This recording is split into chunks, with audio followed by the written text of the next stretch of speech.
신중년 행복 디자인. 결혼 생활에 지쳤어. 이제 한계다. 그 해소법은? 신중년 행복 디자이너 이규철입니다. 결혼 생활이 즐겁지 않다. 잘 안 되고 이제 이혼하고 싶을지도. 그런 경험을 가진 여성들에게 결혼 생활이 힘들 때 어떻게 극복했지? 라고 물었습니다. 잘 해나가기 위해서 어떤 일을 할 수 있는지 그 요령, 해법을 듣습니다. 첫째, 결혼 생활에 이젠 지쳤다. 결혼 생활을 고민하는 여성들 속마음을 들어보면, 하나, 열심히 해도 인정받지 못할 때, 열심히 밥을 짓고 기다려도 스마트폰을 보면서 말없이 먹을 때 지루하다는 생각에 피곤했습니다.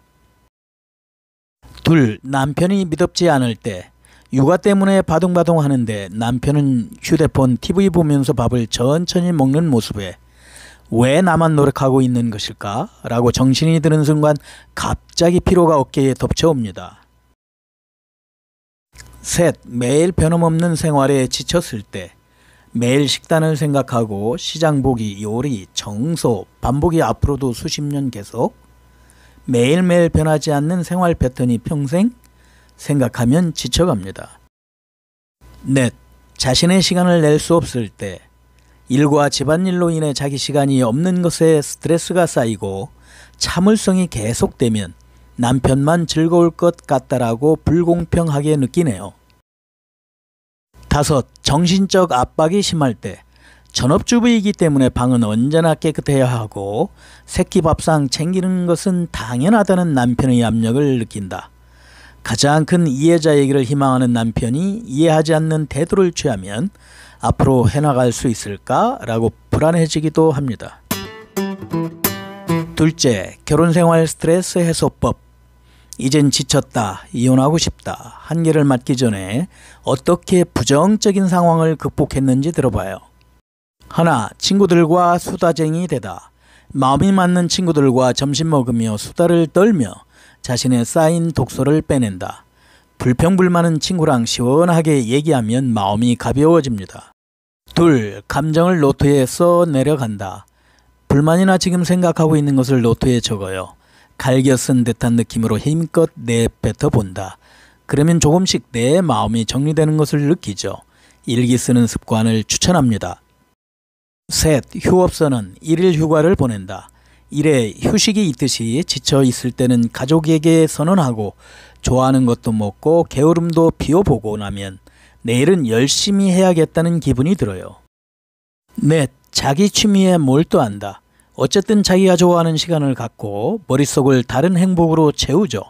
영화 감상, 게임, 요리, 수공예, 원예 등 혼자만의 시간을 즐기세요. 셋째, 결혼생활 지치면 재검토 5가지. 즐겁지 않은 매일로부터 벗어나려면 어떻게 하면 좋을까요? 선배들의 충고를 소개합니다. 하나, 자기의 업무량을 다시 보자. 먼저 자기의 피로 원인이 무엇인지 살펴봐요. 작업량 줄이고 가사 분담 등 낮잠도 자면서 남편이 귀가 때까지 피로를 풀어봐요. 둘, 가정을 떠나는 시간을 만들자. 서로 아내가 아닌 시간, 남편이 아닌 시간을 의식적으로 만들어봐요.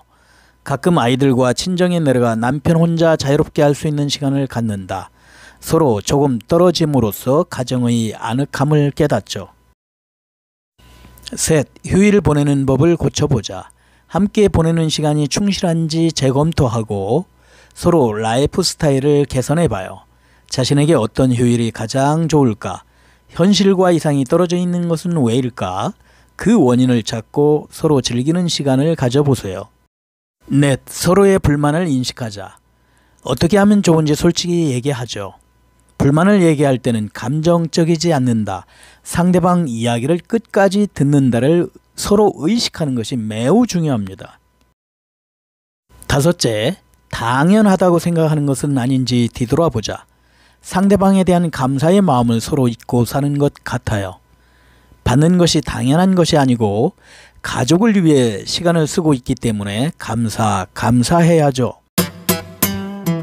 넷째, 원만한 부부관계학 오준칙. 부부가 원만하게 지내려면 어떻게 노력하나요? 하나, 인사만큼은 거르지 않는다. 평소부터 좋은 아침, 다녀오세요, 잘 자요 등 인사는 잊지 않도록 해요. 둘째, 스스로 웃는 얼굴을 한다. 파트너는 자기의 거울이죠. 상대의 웃는 얼굴이길 바란다면 자신이 웃는 것이 가장 빠른 길입니다. 가정에서 웃음이 떠나지 않도록 할 것. 어디까지나 두 사람의 생활이 최우선이라는 것을 잊지 맙시다. 셋, 감사하다는 말은 조금 과장되게. 뭔가를 받았을 때 솔직한 감사의 말을 과장되게 칭찬해주고 감사해요. 고맙다는 말은 손해볼 게 없는 마법의 말이죠. 사소한 것도 자주 감사하다는 말을 전하면 좋아요. 넷, 둘만의 시간을 낸다. 부부끼리 한가한 시간이 중요합니다. 같이 TV를 보거나 저녁 산책 등 소파에 앉아 장난도 치면서 알콩달콩한 시간을 만들어 봐요. 다섯, 얘기 듣는 것 잊지 말 것. 남편이 넋두리에 무심코 시끄럽네 라고 하지 마세요. 남편은 아내에게 진심을 담아 얘기하는 것입니다. 내 앞에서 속마음을 말하게 해주세요. 남편을 받아들이는 마음이 생기게 됩니다. 결론, 오랜 시간을 함께 보내는 부부는 가끔 고비가 있어요. 힘들 땐 자기 자신을 먼저 재충전하세요. 그런 후에 좋은 부부가 되기 위한 요령을 실천해 보세요. 그러면 부부가 전향적이고 긍정적으로 바뀔 수 있답니다. 톨스토이는 행복한 결혼 생활에서 중요한 것은 서로 얼마나 잘 맞는가 보다 다른 점을 어떻게 극복해 나가는가이다 라고 했어요. 다음 신중년 행복 디자인 기대됩니다.